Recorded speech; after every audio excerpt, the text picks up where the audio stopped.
Quizzes with randomized questions are useful to almost all instructors. We'll do our best to tackle the challenging task of demonstrating how to design one in D2L. In the navbar of your course, click Assessments and then Quizzes. We'll presume that you've created several questions in the question library first. So now we'll design a quiz to randomly deliver some of the questions. Make sure you're in the Manage Quizzes tab and click the blue New Quiz button. On the Properties tab, we'll name this quiz Module 1 Quiz. Next, click Save rather than Save and Close. Now we'll design the quiz questions portion to have randomly selected questions from a question pool. Scroll down and click the gray Add Edit Questions button. Click the blue New button drop-down and select Question Pool.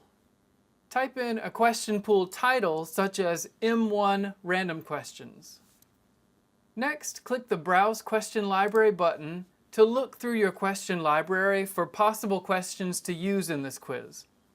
A new panel will open to the right where you can move through your question library to find a folder of questions to use, or you can select several questions individually. We will check the Module 1 questions so that all questions within that section of the question library are included, and then we'll click Add. After clicking Add, we're taken back to the previous question pool screen.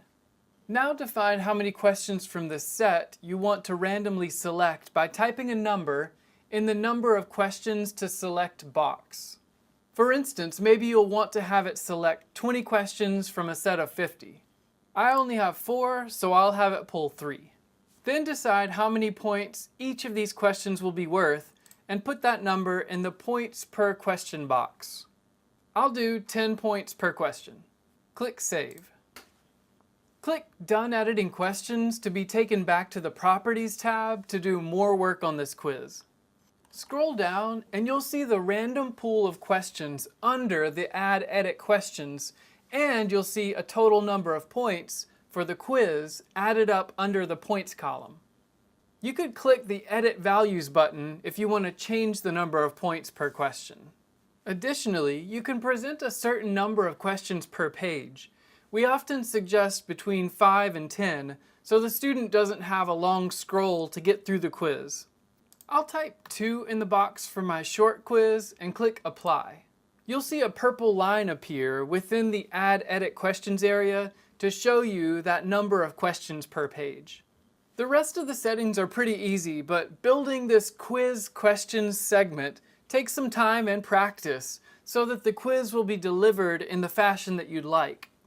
Next, click Save so that we don't lose our progress. Let's then click the Restrictions tab within this Module 1 quiz. The most important setting for this quiz is the first setting on this page for status. By default, it's set to inactive while you're designing. The very last thing you'll do after you preview your quiz is set this status to active. We'll scroll down and check the boxes for the start and end dates. I'll choose midnight on December 3rd for the start date and time, and midnight on December 4th as the end date and time. The student will not have access to the quiz outside of these parameters. Scroll down the page to the timing area and check the enforced time limit, and then set the number of minutes students will have to complete the test. I'll type 90 in the box. Next, type in a grace period, which is a little extra time to click Save and submit the quiz. I'll leave it at 5 minutes. Students don't see the grace period. Now you need to choose the exceeded time limit behavior. We suggest the middle radio button, which prevents students from making further changes. The other two options are extremely lenient and extremely strict, but they are options. If students need extra time or a change of dates for taking the quiz, you may click Add Users to Special Access. We have another video about that option if you need assistance. Next, go back up and click the Assessment tab. This is where you will align the grade on this quiz to be moved into the D2L gradebook. Select the appropriate grade item from your gradebook by clicking the drop-down where you see the word None under Grade Item. we'll click the Module 1 quiz grade. We also suggest checking the automated grading and export options above and below this grade item. If you've been wondering why sections of this Module 1 quiz setup remain blue after changing their settings, it's reminding us that we have unsaved changes. Click Save and watch it go back to a white background. Further down the screen, you might also decide to allow more than the default one attempt, especially if this is a drill and practice quiz. In that case, you may want to make it unlimited attempts.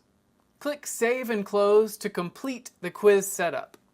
To preview the quiz before making it active, click the drop-down next to the quiz name and choose Preview. Click Start Quiz at the bottom left and pace through the questions to be sure you like how it's being presented to students. Once you know that you like the quiz as designed, click Exit Preview in the upper right of the screen. Now choose the drop-down next to the quiz name and choose Edit since the quiz is still inactive. Go to the Restrictions tab and make the quiz active by clicking the drop-down next to Inactive and change it to Active. Last, click Save and Close.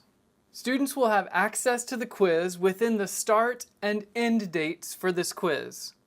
That is the long of it. You have now designed a quiz that randomly presents questions to the students.